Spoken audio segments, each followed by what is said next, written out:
और बड़ी खबर बलिया से, जहां पर डिप्टी सीएम ब्रजेश पाठक ने विपक्ष पर चुटकी ली है। लालू प्रसाद के राहुल गांधी को शादी की सलाह पर उन्होंने चुटकी ली। राहुल गांधी की कुंडली में शादी का योग नहीं है, ब्रजेश पाठक ने कहा। और उन्होंने कहा कि सभी विपक्षी पार्टियां पूरी तरह से अधार्मिक हैं, विपक्षी दलों को देश की चिंता नहीं है।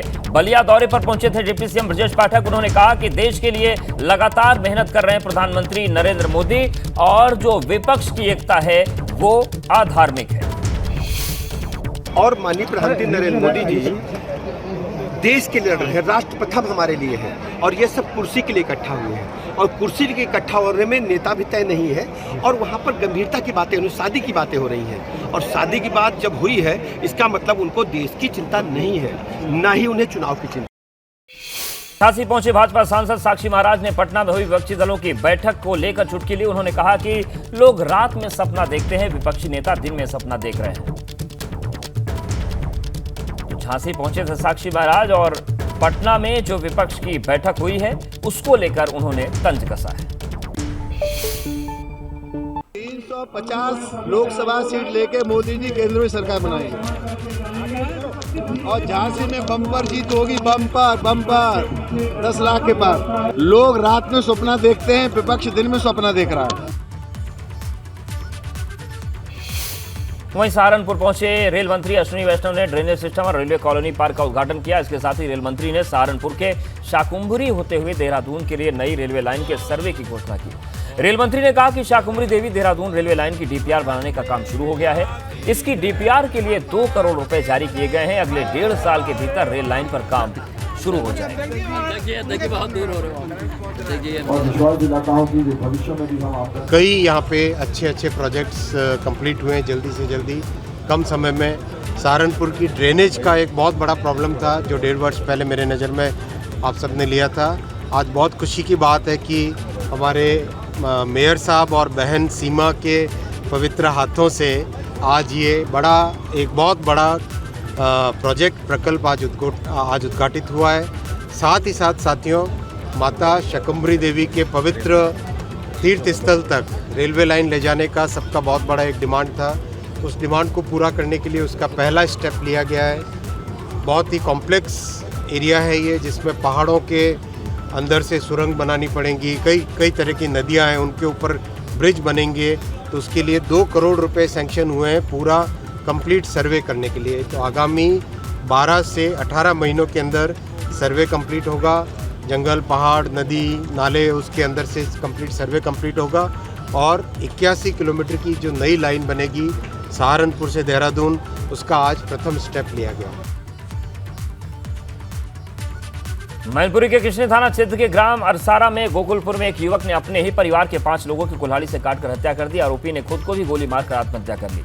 6 लोगों की मौत की खबर मिलते ही इलाके में सनसनी फैल गई। घटना की जानकारी मिलते ही पुलिस के आला अधिकारी मौके पर पहुंचे। घटनास्थल पर इधर उधर शव बिखरे हुए मिले। बताया जा रहा है कि एक दिन पहले ही हत्यारोपी के छोटे भाई की बारात दुल्हन लेकर लौट आई थी। आरोपी ने भाई की हत्या करने के बाद दुल्हन की भी काटकर हत्या कर दी। जानकारी के मुताबिक बताया जा रहा है कि 23 वर्षीय सोनू यादव की बारात इटावा के गंगापुरा गई थी। शुक्रवार को ही बारात वापस लौट कर आई थी, जिसके बाद किसी बात को लेकर शुक्रवार की रात शिववीर ने एक कर 5 लोगों की हत्या कर दी। उसने छोटे भाई सोनू, उसकी पत्नी के अलावा छोटे भाई अभिषेक, बहनोई सौरभ, फिरोजाबाद से आए दोस्त दीपक की काटकर हत्या कर दी। आरोपी ने अपनी पत्नी डोली और मामी को भी काटकर दोनों की हालत गंभीर कर दी। उनकी हालत अभी गंभीर बनी हुई है। तो दिल दहला देने वाली घटना हुई। मैनपुर में एक ही परिवार के 5 लोगों की हत्या हो गई और अपने ही व्यक्ति ने इनकी हत्या कर दी।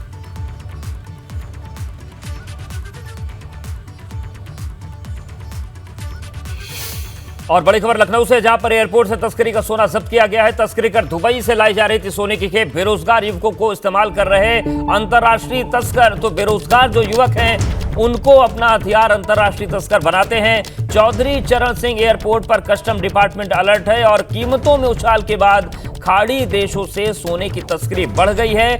बीते 22 दिन में 17 किलोग्राम सोना पकड़ा जा चुका है। तो ये बड़ी खबर है। लखनऊ एयरपोर्ट पर यह बड़ी कार्रवाई हुई है, और लखनऊ एयरपोर्ट से तस्करी का सोना जब्त किया गया है। तस्करी करके दुबई से ये सोने की खेप लाई जा रही थी। बेरोजगार युवकों को इस्तेमाल कर रहे हैं अंतर्राष्ट्रीय तस्कर और चौधरी चरण सिंह एयरपोर्ट पर कस्टम डिपार्टमेंट अलर्ट है। लेकिन जिस तरीके से सोने की कीमतों में उछाल हुई है उसके बाद इस तस्करी में तेजी आई है। और अगर हम बीते 22 दिनों की बात करें तो लगभग 17 किलोग्राम सोना पकड़ा जा चुका है। तो बड़ी खबर लखनऊ से है, जहां पर चौधरी चरण सिंह एयरपोर्ट पर सोना पकड़ा गया है। तस्करी के जरिए इसे लाया गया था, लेकिन पहले ही इसे कस्टम विभाग ने पकड़ लिया। तो तस्करी की जो घटनाएं हैं वो इस बीच बढ़ी हैं। लखनऊ एयरपोर्ट से ये तस्वीर सामने आई है, जहां पर सोना जब्त किया गया। तस्करी करके दुबई से सोने की खेप लाई जा रही थी। बेरोजगार युवकों को अंतर्राष्ट्रीय तस्कर इस्तेमाल कर रहे हैं और चौधरी चरण सिंह एयरपोर्ट पर कस्टम डिपार्टमेंट अलर्ट है। और ये देखिए, ये इतनी बड़ी सोने की खेप आज पकड़ी गई है, तो बड़ी कामयाबी मिली है क्योंकि कस्टम डिपार्टमेंट लगातार अलर्ट है। जिस तरीके से सोने की कीमतों में उछाल हुआ है उसके बाद खाड़ी देशों से तस्करी के मामले बढ़े हैं और बीते 22 दिनों में ही लगभग 17 किलोग्राम सोना पकड़ा गया है। कीमतों में उछाल के बाद खाड़ी देशों से सोने की जो तस्करी है वो बढ़ गई है और बीते 22 दिन में ये 17 किलोग्राम सोना पकड़ा गया है। तो लखनऊ एयरपोर्ट पर बड़ी कार्रवाई कस्टम डिपार्टमेंट ने की है।